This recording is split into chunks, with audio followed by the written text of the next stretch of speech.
Est-ce que vous allez bien ce matin? Oui, ça va bien?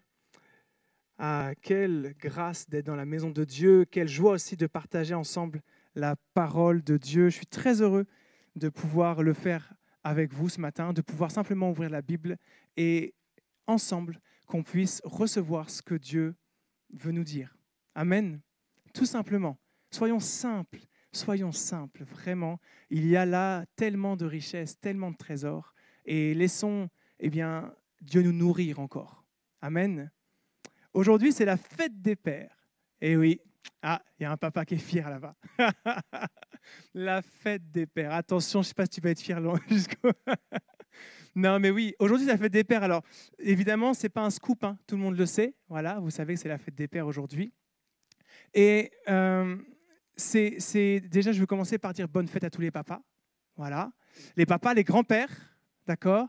Les papas par adoption, les futurs papas, bref, bonne fête, d'accord? Bonne fête. Et que Dieu vous bénisse, que Dieu nous bénisse, parce qu'on en a besoin. On en a besoin. Et fête des pères, moi je me suis dit, mais qui est mon père? Vous allez me dire, bah, réfléchis un peu, regarde autour de toi, je sais pas, regarde sur...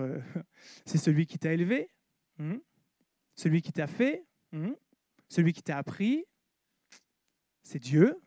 Qui est mon père? Qui sont nos pères? Oui, bah oui, parce que moi, par exemple, j'ai 2 papas. C'est comme ça. Hein. J'en ai même 3 d'ailleurs. Le Père Céleste, et puis 2 hommes, un qui m'a abandonné, et l'autre qui s'est dit, bon, bah, t'es là, je vais te reconnaître comme mon fils.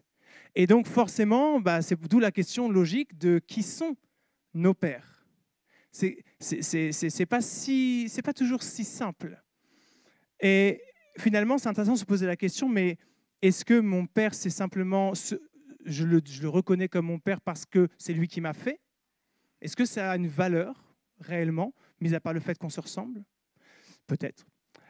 Est-ce que c'est celui qui m'a reconnu administrativement? Il a signé un papier, donc du coup, bah oui, sur le papier, c'est mon père. OK. Est-ce que c'est celui, le père de cœur? Celui qui finalement, dans ma vie, m'a marqué parce qu'il m'a appris, éduqué, élevé, enseigné. Est-ce que mon père, c'est peut-être aussi un père spirituel? Un père dans l'Église? Quelqu'un qui, en fait, m'amène plus près de Christ? Pas de lui-même, hein, de Christ. Est-ce que mon père, c'est pas tout simplement Dieu aussi? Et que c'est pas là peut-être l'essentiel vers lequel on devrait revenir ce matin ensemble. Moi, dans mon enfance, j'ai donc eu 2 papas. Et donc forcément, le jour où j'ai compris ça, j'avais 6 ans à peu près, ben on se demande, mais du coup, c'est qui mon père? Est-ce que c'est celui qui donc m'a fait, parce qu'il était revenu, donc je devais maintenant l'appeler papa, ou est-ce que c'est celui qui, depuis 6 ans, m'élève, s'occupe de moi, donc c'est lui mon papa? C'est qui mon papa? C'est compliqué hein, pour se construire avec ça. Et je ne suis pas un cas isolé. Je ne suis pas un cas isolé. Il y en a qui se construisent sans figure paternelle du tout, parce que malheureusement, soit le papa n'est plus là, pour X raisons. Il y en a qui se construisent avec plusieurs figures paternelles. Il y en a qui se... Voilà, c'est pas si simple. Et dans mon cursus, du coup, j'étais un peu perdu. J'avais donc ma mère qui restait, elle, on va dire, la seule constante. Donc voilà, le seul repère vraiment fiable. Et je me suis donc construit, sans vraiment le vouloir, je crois, consciemment et inconsciemment, en opposition aux figures paternelles que j'avais. Parce que l'une comme l'autre, il y en a une qui m'avait abandonné et l'autre qui m'avait menti. Parce qu'elle ne m'avait jamais dit, jusqu'à mes 6 ans, que ce n'était pas vraiment mon père. Donc voilà, c'est tout, c'est mathématique, mais c'est comme ça. Et après, on grandit comme ça, on grandit comme on peut, on se construit comme on peut. Et puis pendant tout ce cursus, cette croissance-là, ma maman, pleine d'amour et voilà, qui prend bien soin de moi, ne manque pas de me rappeler que je suis comme mon Père. De me dire régulièrement, tu es comme ton Père. Ah, tu es bien le fils de ton Père. Et on croirait voir ton Père. Et alors, quand soi-même, on a un rejet de l'image de son Père, autant vous dire que ça ne nous construit pas bien. Ça ne nous construit pas bien, on n'est pas d'accord avec ça. On dit non, je ne suis pas comme mon Père. Je refuse d'être comme mon Père. Et pourtant, elle avait raison. Elle avait raison. Et ce n'est pas que sur un aspect physique, c'est aussi dans le caractère, dans la manière d'être, etc. Parce que il y a en effet des choses qu'on ne maîtrise pas. C'est la notion de modèle. On se construit tous par rapport à un modèle. Et consciemment et inconsciemment. Il y a des modèles qu'on choisit. On va dire, lui, c'est le modèle que je veux suivre. Et d'autres qui sont là et qu'on ne choisit pas, mais on n'a pas le choix. Ils s'imposent à nous, ils nous influencent d'une manière ou d'une autre, ils nous impactent d'une manière ou d'une autre. Et il nous faut, à un moment donné, vraiment du discernement et de l'humilité pour voir dans quelle mesure ces modèles, bons ou mauvais, sont venus nous influencer et nous impacter. Le titre du message ce matin, c'est donc « Comme ton Père ». Et oui, désolé. Personne ne pourra me dire ici qu'il n'a pas de modèle dans sa vie. Et s'il pense ne pas en avoir, eh bien, il faut qu'il soit un peu honnête et laisse peut-être Dieu lui montrer qu'il a un modèle quelque part. Et que le modèle, par excellence, qui est Jésus, n'est peut-être pas son modèle à lui, en tout cas pas le premier. Et qu'on a besoin que le modèle du Père vienne encore s'imposer à nous, vienne encore nous transformer, nous changer. Et la question qu'on pourrait se poser, c'est quel modèle de père suis-tu? Et donc, quel modèle de père es-tu? Alors là, on va se dire, ok, tu ne parles qu'au papa. Non, je ne parle pas qu'au papa. Je parle aux enfants qui vivent avec leur papa. Je parle aux grands-pères qui ont été des papas et qui sont encore et toujours des papas pour leurs enfants. Je parle aux mamans, aux grands-mères qui sont avec les pères. Parce qu'un père seul, c'est beaucoup plus difficile qu'un père avec la maman. Dieu, dans le modèle de Dieu, il a créé hommes et femmes pour qu'il y ait une aide, pour que l'enfant puisse trouver un équilibre entre le modèle de son père et le modèle de sa mère. Et quand malheureusement, parce que c'est la vie, parce que dans la vie on ne maîtrise pas tout, parce que dans la vie on fait des échecs, parce que voilà, la vie ne nous fait pas de cadeaux, et bien malheureusement quand il n'y a plus que le modèle paternel, d'une certaine manière, ou que l'un et l'autre sont un peu émoussés, quand on est enfant de parents divorcés, quand on est un enfant orphelin, eh bien, après, on se dit, mais du coup, c'est qui mon modèle? Du coup, on se dit, c'est qui mon modèle? Et c'est pour ça que ce message s'adresse aussi à tous les hommes dans l'Église qui sont appelés à être des pères spirituels. Nous sommes appelés dans l'Église à être des papas spirituels. Et ce n'est pas quelque chose de léger. Ce n'est pas quelque chose à prendre à la légère. Donc, voilà la question qu'on va se poser ce matin. Ça vous va? Alors, on y va. On va d'abord réfléchir à l'influence que le siècle présent, que notre environnement, notre culture, notre tradition peut avoir sur nous, sur notre construction et finalement sur le modèle qu'on est. Parce que, je ne l'ai peut-être pas dit là, mais à la fois on se base sur des modèles, mais à la fois nous sommes des modèles. Malgré nous, des gens nous prennent en modèle. Et ça, on doit aussi le saisir pour être conscient de notre responsabilité. Et on va commencer par se dire qu'il faut que nous apprenions à laisser le modèle du siècle présent. La Bible dit, ne vous conformez pas au siècle présent, mais soyez transformés par le renouvellement de l'intelligence, afin que vous discerniez quelle est la volonté de Dieu, ce qui est bon, agréable et parfait.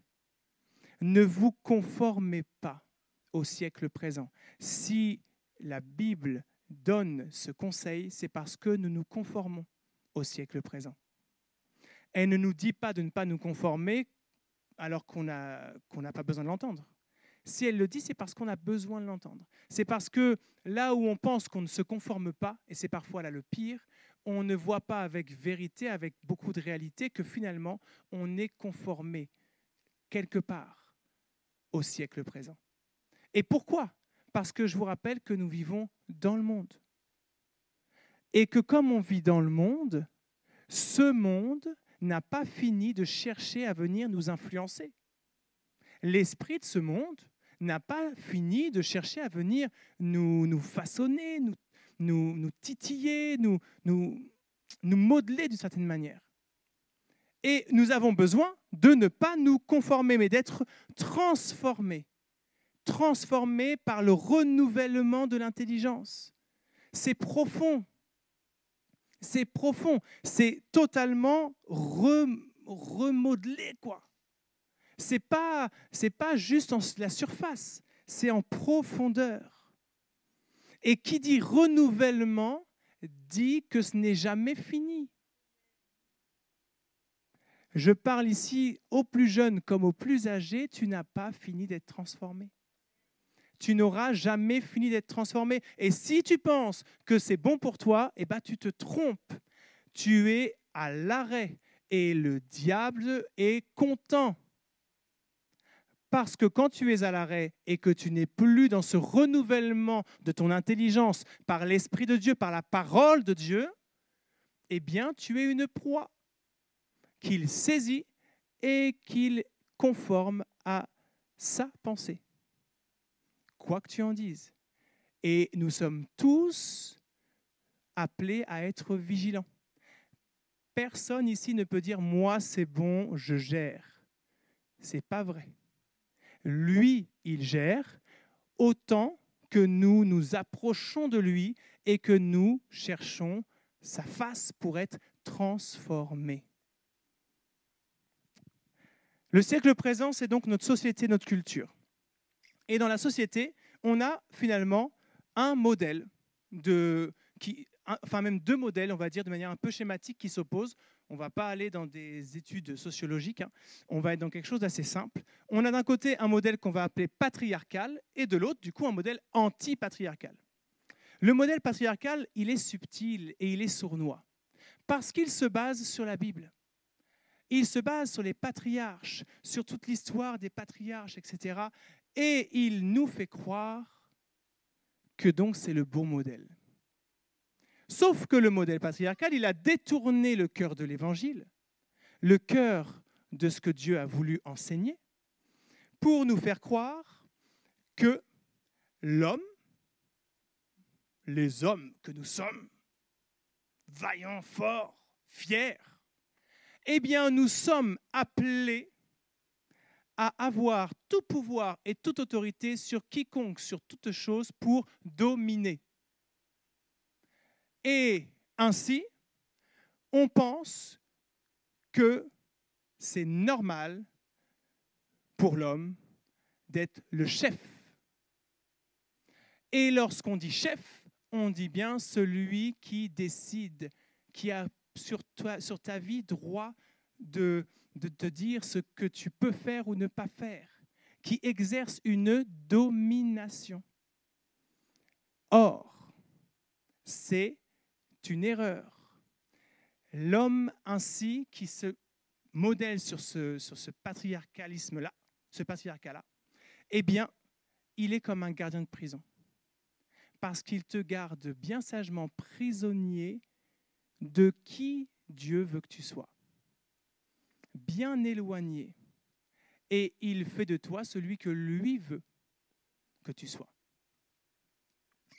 Et il y a le modèle anti-patriarcal dans notre société qui, lui, face à ça, d'année en année, s'est réveillé en disant « il y en a marre de toutes ces traditions et de ces hommes qui pensent qu'ils sont comme les chefs, les gourous et que c'est les padrés. Il y en a marre.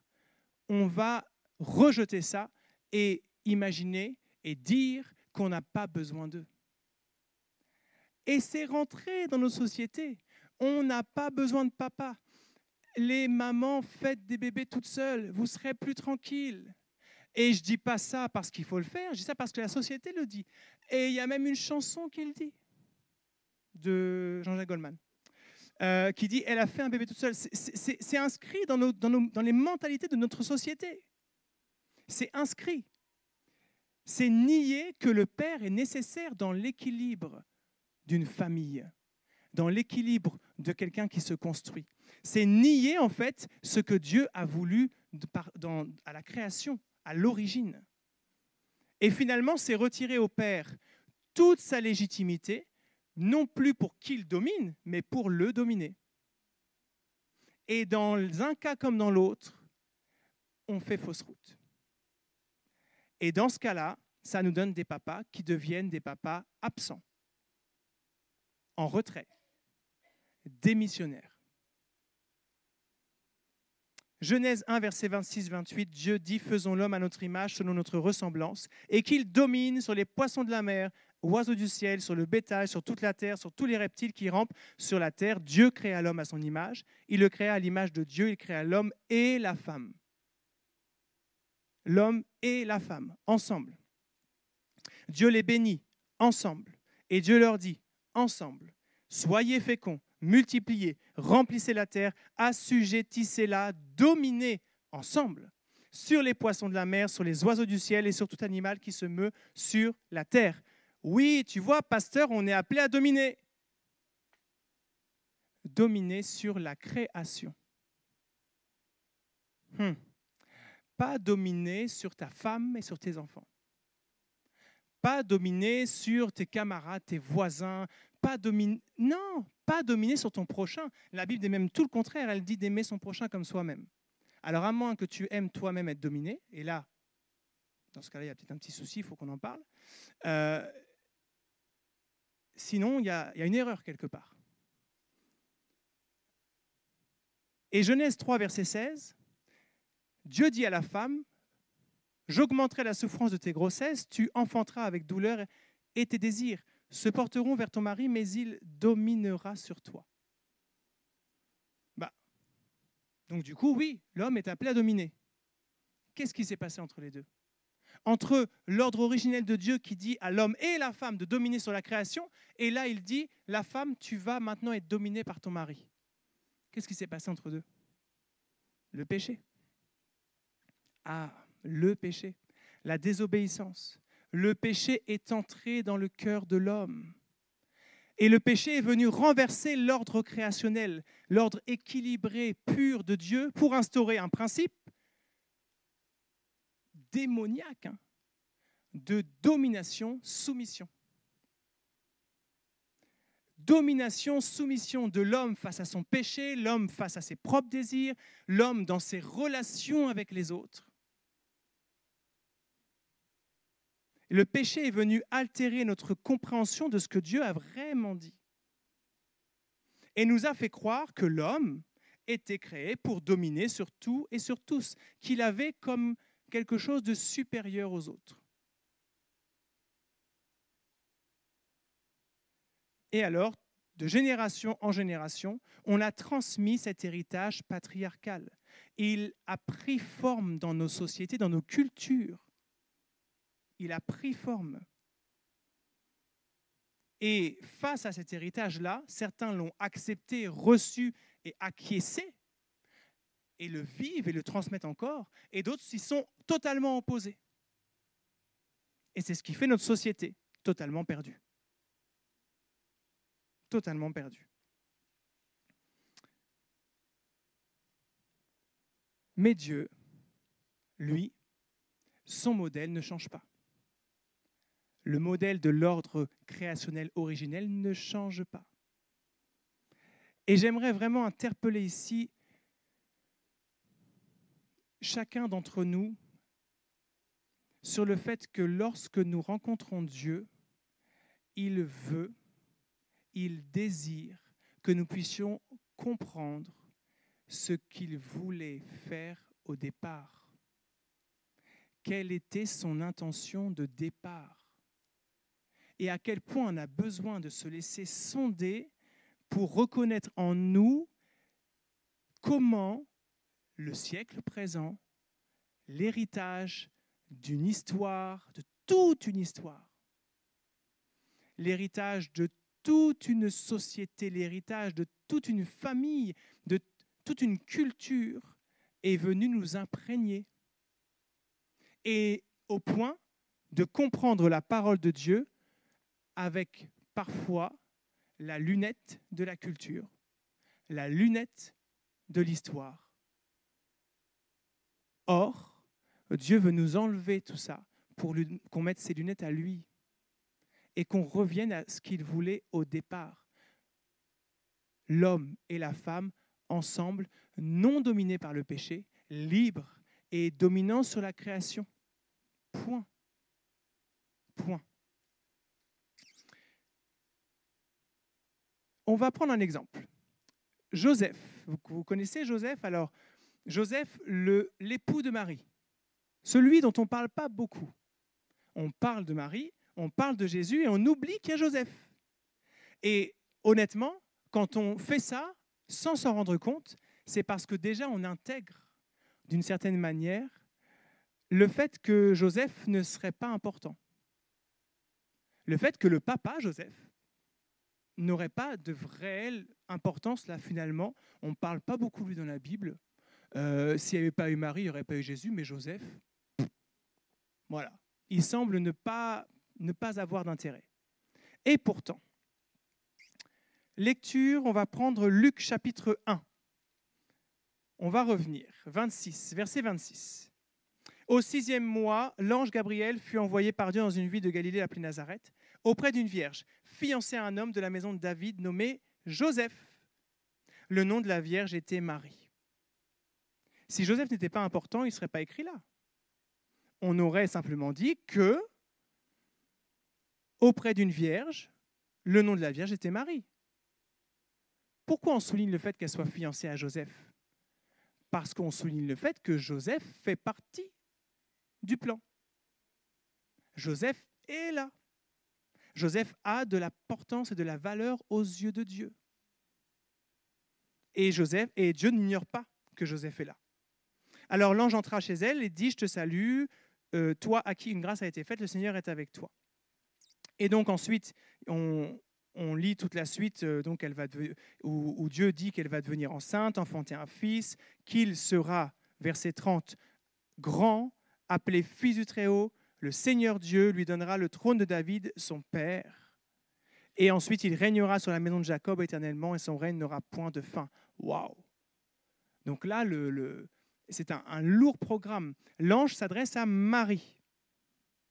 Et donc ensuite, Marie dit à l'ange, mais comment ça va se faire puisque je ne connais point d'homme? L'ange lui répondit, le Saint-Esprit viendra sur toi et la puissance du Très-Haut te couvrira de son ombre. C'est pourquoi le Saint-Enfant qui naîtra de toi sera appelé Fils de Dieu. Donc là, on a l'ange qui prévient Marie. Et Joseph. Alors, moi, plusieurs fois, je me suis dit, franchement, Seigneur, je ne veux pas vivre ce que Joseph a vécu. Je ne sais pas si je suis capable d'assumer le fait que ma fiancée, là aujourd'hui c'est ma femme, donc ce ne sera plus possible, mais que ma fiancée aurait pu me dire « je suis enceinte ». Non, c'est pas possible.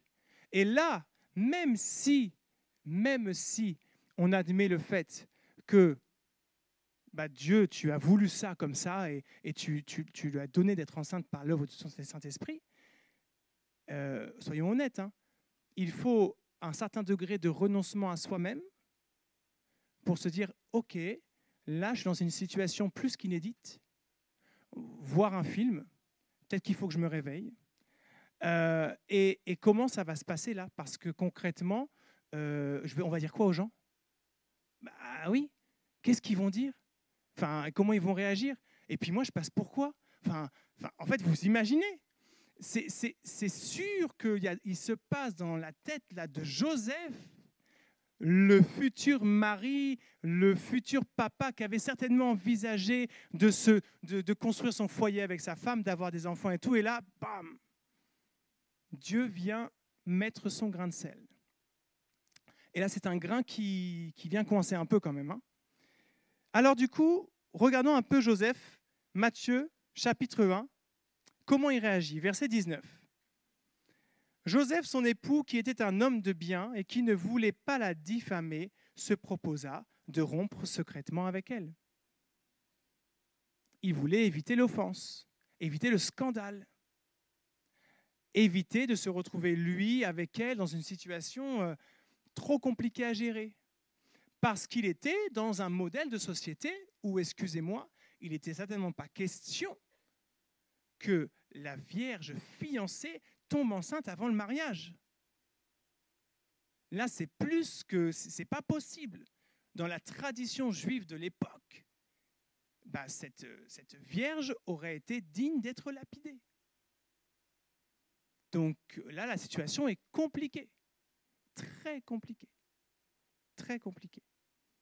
Et comme il y pensait, voici, un ange du Seigneur lui apparut en songe et dit, « Joseph, fils de David, ne crains pas de prendre avec toi Marie, ta femme, car l'enfant qu'elle a conçu vient du Saint-Esprit. Elle enfantera un fils, tu lui donneras le nom de Jésus. C'est lui qui sauvera son peuple de ses péchés. » Dieu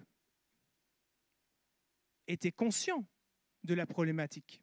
Donc, il est venu assurer à Joseph la sécurité dans cette situation, en rappelant de ne pas s'inquiéter, de ne pas craindre, de ne pas avoir peur, parce qu'il savait ce qu'il faisait. Et là, Joseph, le papa, est en train de se dire, mais moi, je ne comprends rien.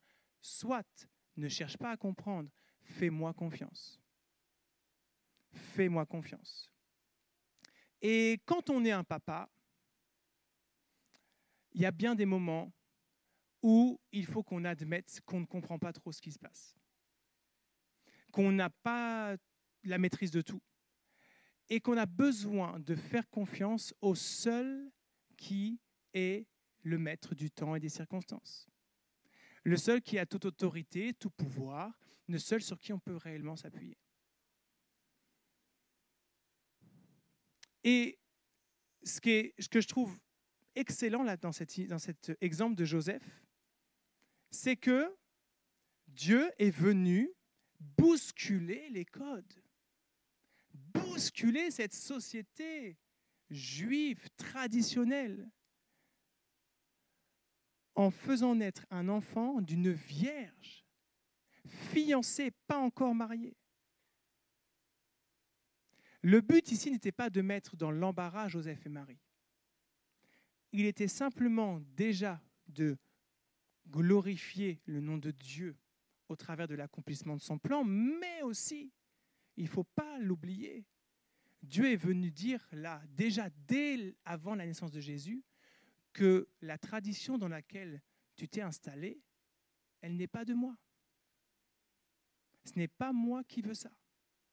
Le formalisme dans lequel tu t'es installé n'est pas de moi. Le système que tu as accepté, accueilli à bras ouverts n'est pas de moi.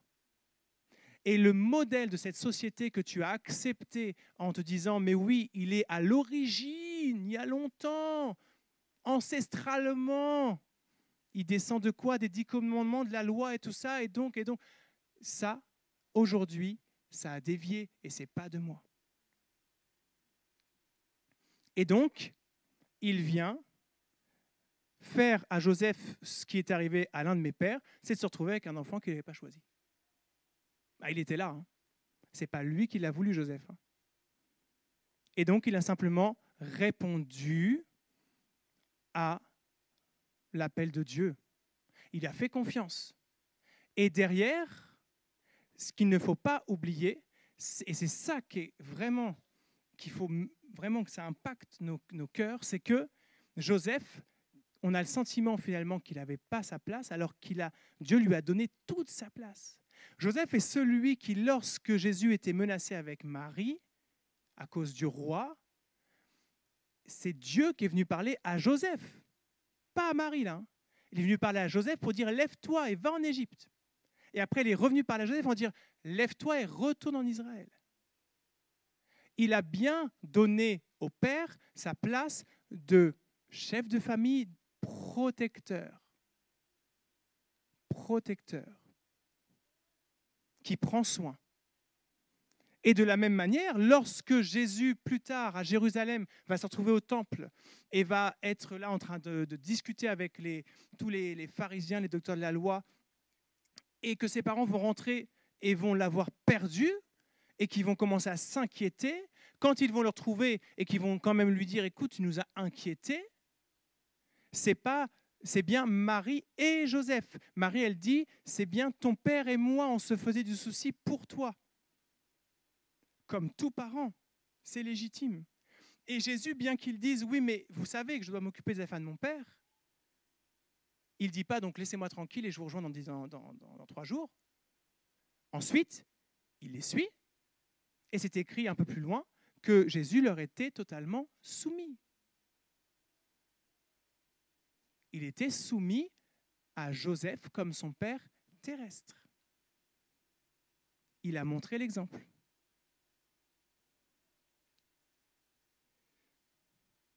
Et finalement, ce qu'on peut se demander, c'est dans quelle mesure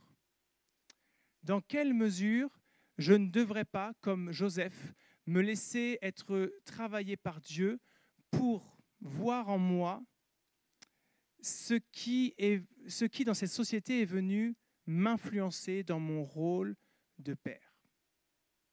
Dans cette société, dans ma culture, dans mon histoire, dans mes traditions, qu'est-ce qui est venu m'influencer dans mon rôle de père et faire qu'aujourd'hui, j'agis, je construis ma vie, je construis mon identité et ma fonction de papa en corrélation ou en opposition avec ça.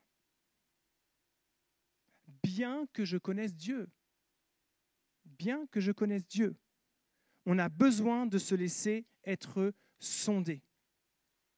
Et on a besoin de se laisser être sondé pour faire comme Joseph, pour ensuite répondre à l'appel de Dieu qui lui dit « Viens et suis-moi, suis mon modèle ». Tu vois, Joseph, la logique de ta société aurait voulu que tu rompes avec Marie. Oui, c'est ce qui se fait. C'est ce qui est normal, c'est ce qui est légitime pour un jeune homme fiancé et dont la situation n'est pas une situation réglementaire. Mais Dieu lui a dit non, ne crains pas, garde-la pour ta femme, élève cet enfant. Il est venu bousculer les codes. Il n'est pas dans nos codes. Il n'est pas dans nos cases. Il n'est pas dans nos traditions. Il est dans cette parole. Et il cesse de nous montrer qu'on a besoin d'être renouvelé. Renouvelé. Pour suivre le modèle divin. Amen. Suivre le modèle divin, c'est le petit 2. Je vous écris, Père, parce que vous avez connu celui qui est dès le commencement. 1 Jean 2, verset 13. Parce que vous avez connu. Les papas ont besoin du papa. Chaque père a besoin du père. Et il en a toujours besoin, pas besoin une fois pour toutes, besoin chaque jour. Toujours plus besoin. Il a besoin de le connaître. Je vous écris, Père, parce que vous avez connu celui qui est dès le commencement. Vous l'avez connu, est-ce que vous le connaissez encore? Qu'est-ce qui reste? Vous avez besoin de le connaître. Et l'appel de Dieu, il ne change pas. C'est bien, laisse pour me suivre. Laisse ton héritage, laisse ton histoire, laisse ce monde, laisse tout ça et suis-moi. Reviens au modèle que je suis. Cherche à me ressembler. Et pour me ressembler, tu as besoin de connaître ma parole. Tu as besoin de sonder ma parole. Tu as besoin que l'Esprit vienne encore travailler ton cœur. Tu as besoin de progresser, de changer, d'être transformé, de grandir. Et on va prendre un exemple dans la Bible qui nous parle de cette image du Père céleste au travers de l'histoire du Fils prodigue. C'est Luc, chapitre 15. Luc au chapitre 15 et au verset 11.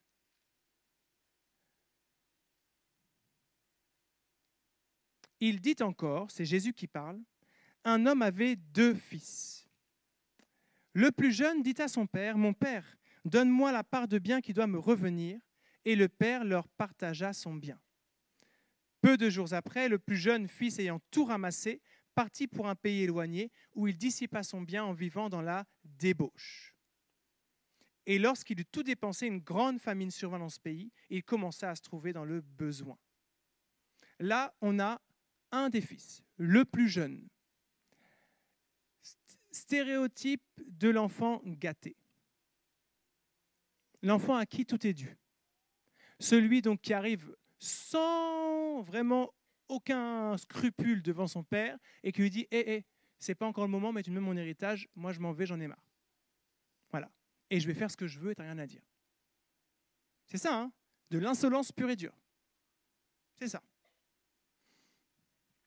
Et il se retrouve à tout dépenser sans réfléchir. Et là, la famine survint et il se trouve dans le besoin. Il alla se mettre donc au service d'un des habitants du pays, qu'il envoyait dans ses champs garder les pourceaux, tellement dans le besoin qu'il se retrouve à s'occuper des pourceaux.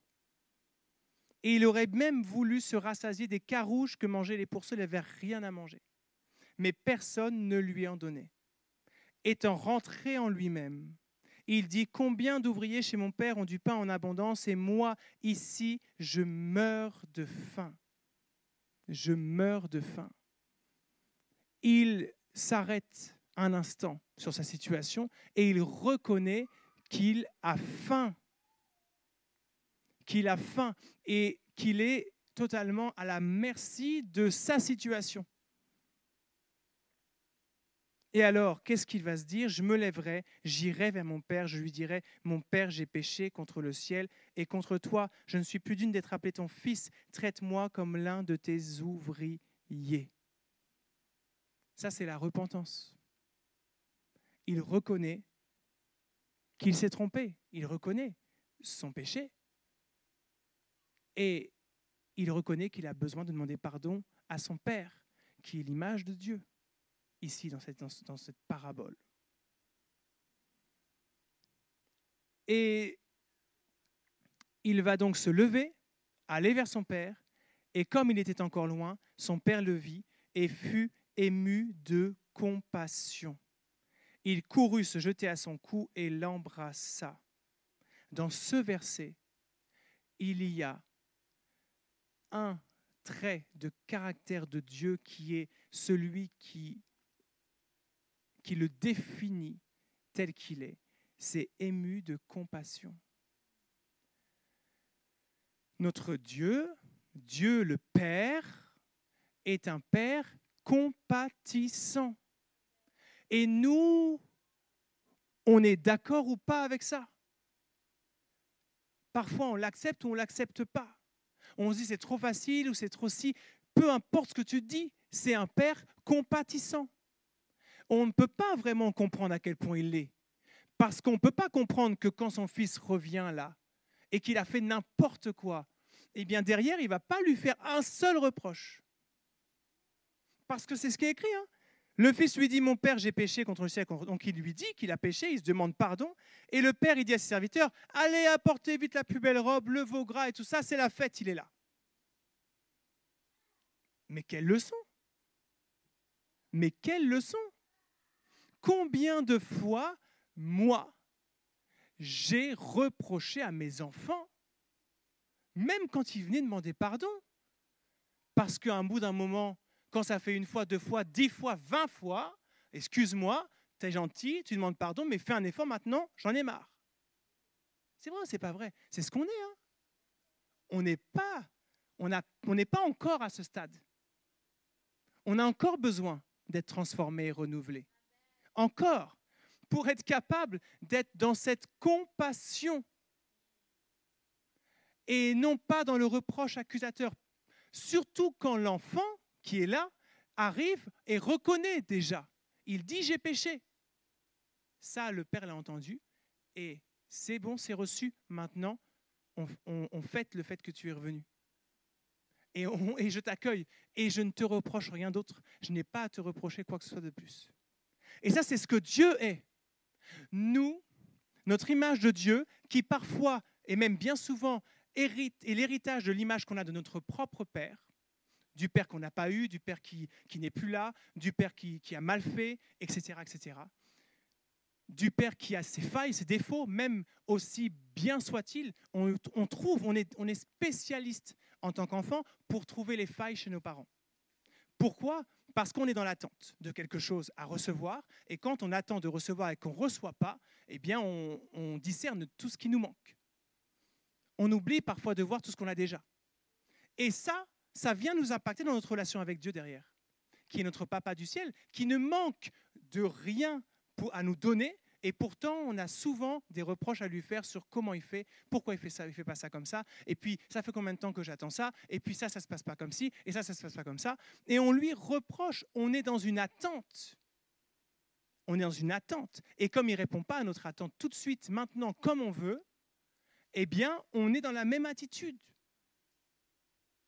Et notre responsabilité, elle est d'être transformée au point de ne plus être dans cette attente, mais dans cette confiance. La confiance en un Dieu le Père parce que je le connais. Et si je le connais, je sais. Je sais quoi ? Je sais qu'il est compatissant. Je sais qu'il est fidèle. Je sais qu'il est patient. Je sais qu'il pourvoit.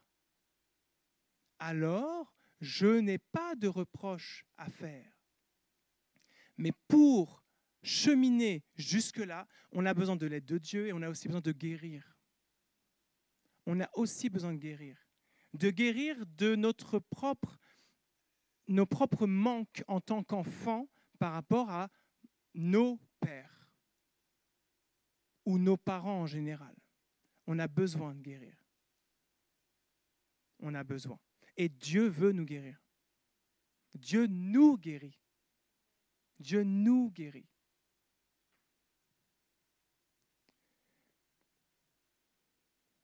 Et ensuite, le père dit à ses serviteurs, non, ça j'ai lu. Et ensuite, on a le fils aîné. Voilà, verset 25. Le fils aîné était dans les champs. Lorsqu'il revint et approcha de la maison, il entendit la musique et les danses. Il appela donc un de ses serviteurs et lui demanda ce que c'était. Et ce serviteur lui dit, ton frère est de retour, ton père a tué le veau gras parce qu'il l'a retrouvé en bonne santé.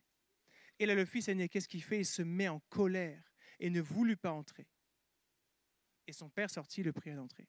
Le fils aîné se met en colère. Je suis un fils aîné de 4 frères et 2 sœurs. Une sœur, non, 4 frères et une sœur, oui, c'est ça. Je suis à l'image de ce jeune-là.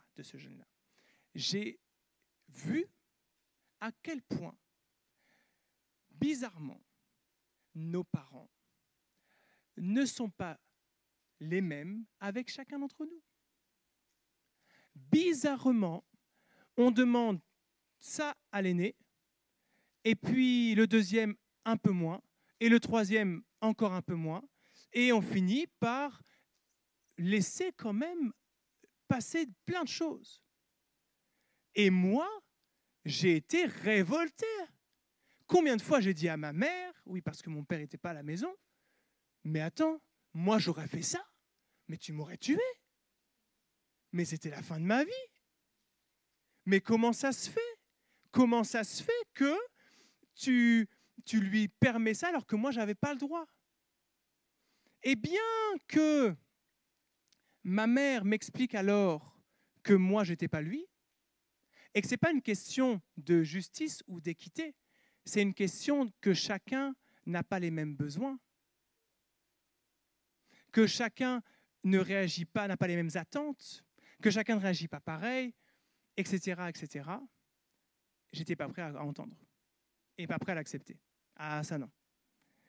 Et faut pas croire, hein, mais cette attitude-là, en tant qu'enfant de Dieu, quand parfois on n'a pas justement guéri de ce passé, dans notre histoire, de cette posture-là, et de se dire, ben, moi j'ai tout bien fait, mais je n'ai pas eu en retour ce qui allait avec ce que j'ai fait. Eh bien, en tant qu'enfant de Dieu, dans notre relation avec Dieu, on est aussi dans cette suspicion. On regarde à droite, à gauche, on dit, mais regarde, lui, là, il est quand même plus béni que moi. Puis elle, là, non mais attends, Seigneur, je ne comprends pas. Moi, ça fait tant de temps que ça, si, ça, j'attends ça, je demande ça ou j'espère ça. Et lui, elle, là, est-ce qu'il mérite? Et puis franchement, tu as vu sa vie, tu connais un peu, etc., etc., etc., etc. On fait ça, hein. On fait ça, hein. On fait ça parce qu'on a besoin d'être dépouillé, parce qu'on oublie qui Dieu est, et parce qu'on oublie que nous sommes nous et que l'autre est l'autre, et que l'un comme l'autre, on n'a pas les mêmes vies, les mêmes besoins, on n'a pas les mêmes liens, on n'a pas les mêmes histoires.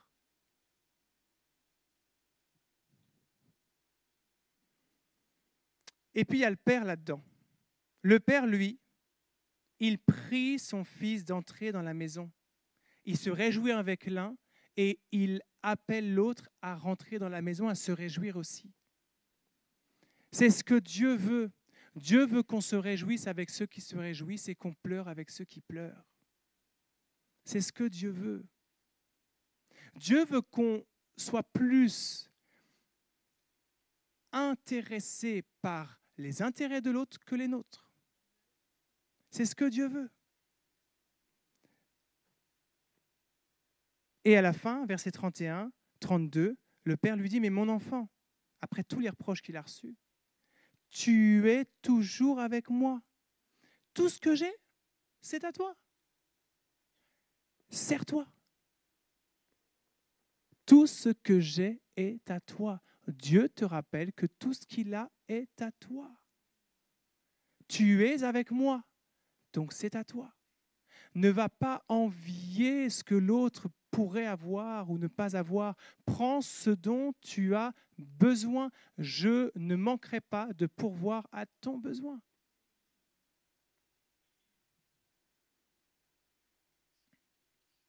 Suivre le modèle divin. Le modèle de ce Père qui aime de manière inconditionnelle, de manière constante et sans aucun favoritisme. Sans aucun favoritisme. C'est juste l'amour d'un Père qui se donne et qui accueille sans reproche, sans condamnation, sans jugement. La Bible dit « Je ne mettrai pas dehors celui qui vient à moi ».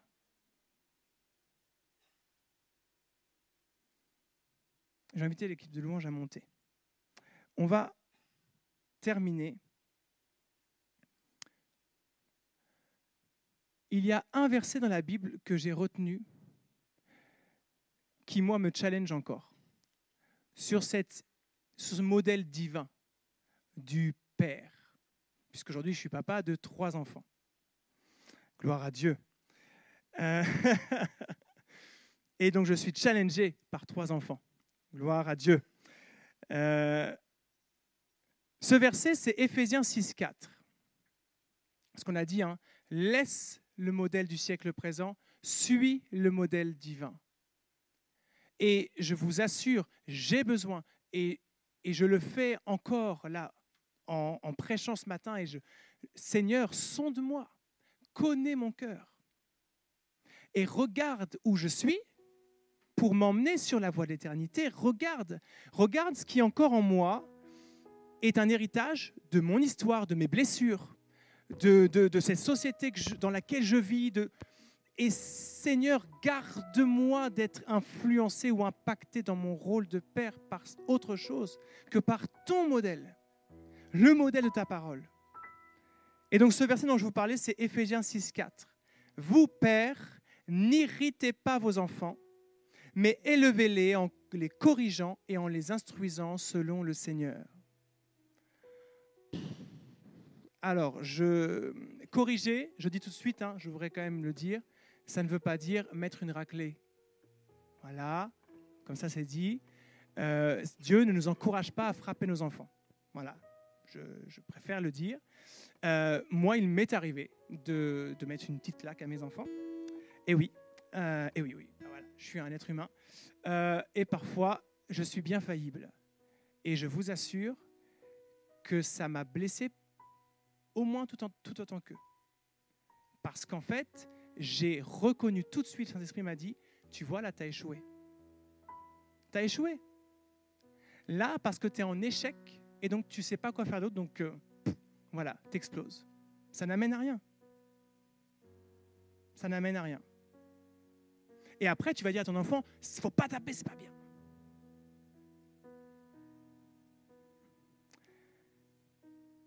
Élevez-les en les corrigeant, en les instruisant selon le Seigneur.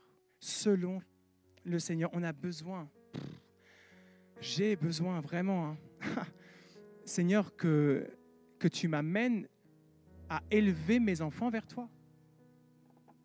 Élever nos enfants vers le Père. Pas vers mon modèle. Qu'ils puissent s'éloigner de mon modèle pour s'approcher de ton modèle. Et s'ils voient quelque chose en moi, que ce soit toi. Juste toi. Juste toi. Vous, pères, n'irritez pas vos enfants. Vraiment, je tiens à dire aussi ici que Dieu ne nous encourage pas à rappeler à nos enfants tout ce qu'ils devraient faire pour être de bons enfants. Puisqu'il nous demande de ne pas les irriter. Et il n'y a rien de plus irritant que lorsque l'on est là à venir tout de suite toujours te rappeler tout ce que tu fais mal. Et nous, parfois, les parents, on a bien du mal, on a bien des difficultés à prendre suffisamment de recul sur ce que nos enfants font, comment ils réagissent, etc., pour ne pas venir leur dire de toute façon, c'est ton caractère, t'es comme ça. Le nombre de paroles maladroites, mais de paroles qui viennent accuser, condamner et lier, on n'a pas idée. On a besoin de l'aide de Dieu pour qu'il garde notre langue, pour qu'on apprenne à fermer nos bouches, à nous confier en lui. À dire, Seigneur, moi, je ne sais pas comment je vais y arriver. Je ne sais pas comment je vais l'élever. Je ne sais pas comment je vais lui faire comprendre que ça, ce n'est pas possible. Parce qu'il ne comprend pas.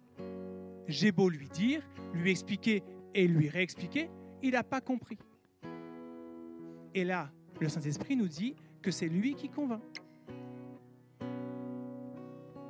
Nous sommes, pour ceux qui, aujourd'hui, marchent avec Dieu et sont des parents, je vous prie de vous souvenir que les enfants que Dieu nous a confiés lui appartiennent et que nous avons pour responsabilité de nous confier en Dieu d'abord dans notre rôle de parents, avant tout en Dieu. Nous avons besoin d'amener nos enfants près de lui. Et lorsqu'on parle de corriger, en fait, c'est l'image de discipline. C'est l'image, en fait, de montrer une discipline aux enfants. Et pour montrer une discipline aux enfants, la meilleure chose, c'est de la vivre soi-même. C'est de la vivre soi-même. Amen. Et j'aimerais parler aussi aux enfants ici et dire que même si tu vois et tu discernes chez tes parents des failles, eh bien sache que ce ne sera pas la première ni la dernière fois. Sache que c'est simplement un signe que tes parents sont des êtres humains. Et sache que ta mission dans ce cas-là, elle est de prier, d'aimer, mais certainement pas d'accuser ou de reprocher. Parce que dans le reproche ou dans l'accusation, tu ne recevras rien d'autre que plus de déception en fait. On va prendre un temps pour prier ensemble. On va prendre un temps pour prier ensemble et la Bible nous dit qu'on n'a pas reçu un esprit de servitude pour être encore dans la crainte, mais un esprit d'adoption par lequel nous crions « Abba, Père ». L'Esprit lui-même rend témoignage à notre esprit que nous sommes enfants de Dieu. Si nous sommes enfants, nous sommes aussi héritiers de Dieu, co-héritiers avec Christ, si toutefois nous souffrons avec lui afin d'être glorifiés avec lui. Comme ton Père, nous avons besoin de refuser d'être comme nos pères pour être comme le Père. Nous avons besoin de refuser tous ces mensonges qui sont venus nous lier dans une prison de tradition, de culture, de blessures, et de recevoir en Jésus la guérison, la liberté,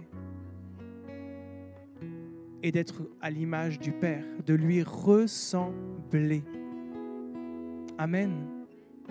Seigneur, merci pour ta parole. Seigneur, merci pour ton conseil, merci pour ton esprit aussi.